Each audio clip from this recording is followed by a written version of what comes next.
আমি আপনি আমাকে এত ভালোবাসলেন, আর আপনি কালিমা ছাড়া আপনি মারা যাবেন, আপনি জাহান্নামের আগুনে পড়বেন, আমি সহ্য করতে পারবো না চাচা।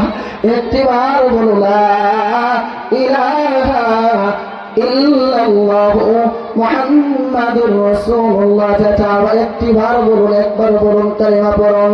চাচা বলে না ভাতিজা, সারা জীবন আমি আমার ভাবটা ধর্মে ছিলাম, মানুষ অবস্থায় যদি তোমার ধর্মে দীক্ষিত হয়ে যায় আমার গালে চুলকানি লেগে যাবে। না না না, আল্লাহ রাসূল সাল্লাল্লাহু আলাইহি সাল্লাম দুই চোখের পানি ছেড়ে দিয়ে বলেন, চাচা আপনি মুহাম্মাদুর রাসূলুল্লাহ পর্যন্ত আপনি না বললো একটু কালিমাটা পড়ো, লা ইলাহা ইল্লাল্লাহ বলুন, আমার কানে কানে বলুন, প্রকাশ্য বলেন না, আমার আল্লাহ শুনবে।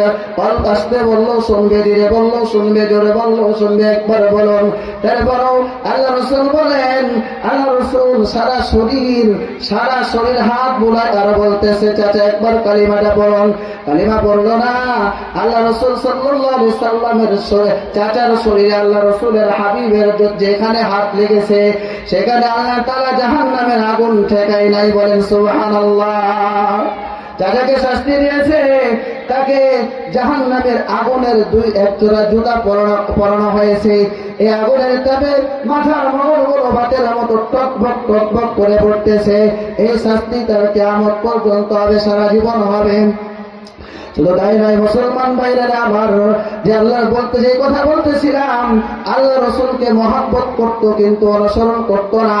আমাদের মতো অনেক যুবক আছে আল্লাহ রাসূলের বিরুদ্ধে কথা বললে সে আর ধীরে শুয়ে থাকতে পারে না, সে রুখে দাঁড়ায়, কিন্তু আল্লাহ রাসূলের সুন্নাত মুখে নাই, আল্লাহ রাসূলের সুন্নতি পোশাক নাই, সুন্নতি লেবাস নাই, সুন্নতি টুপি নাই, কিন্তু আল্লাহ রাসূলের বিরুদ্ধে কথা বললে সে আর থাকতে পারে না, নামাজ পড়ে না, কিন্তু আল্লাহ রাসূলকে মহব্বত করে। এজন্য আল্লাহ তাআলা বলেছেন, আল্লাহ তাআলা কালামুল্লাহ শরীফের ভিতরে বলেছেন, আমাকে অনুসরণ করো। অনুসরণ করলে আল্লাহ তাআলা বলেন, আল্লাহ তাআলা তোমাদেরকে মহব্বত করবে, ভালোবাসবে। আমরা কেমন আল্লাহ রাসূলকে ভালোবাসি মুসলমান ভাইরা আমার, লক্ষ্য করে শোনেন।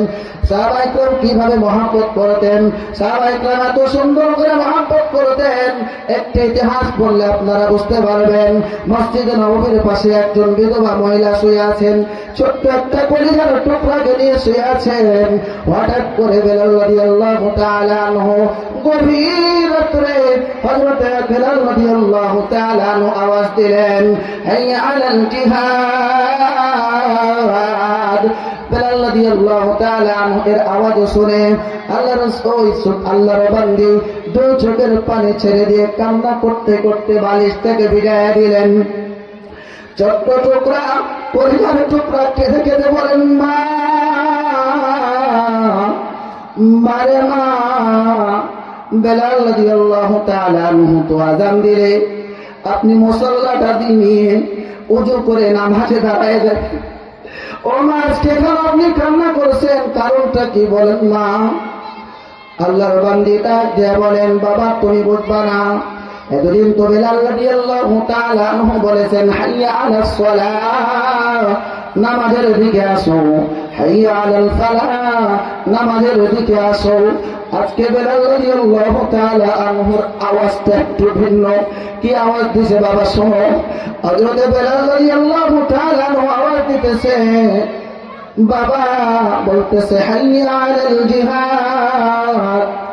কে আসো কোরআন প্রেমিকের মা হবে, কে আছো শহীদের মা হবে, তোমরা তোমাদের সন্তানদেরকে জিহাদের ময়দানে পাঠিয়ে দাও। কে আছো তোমরা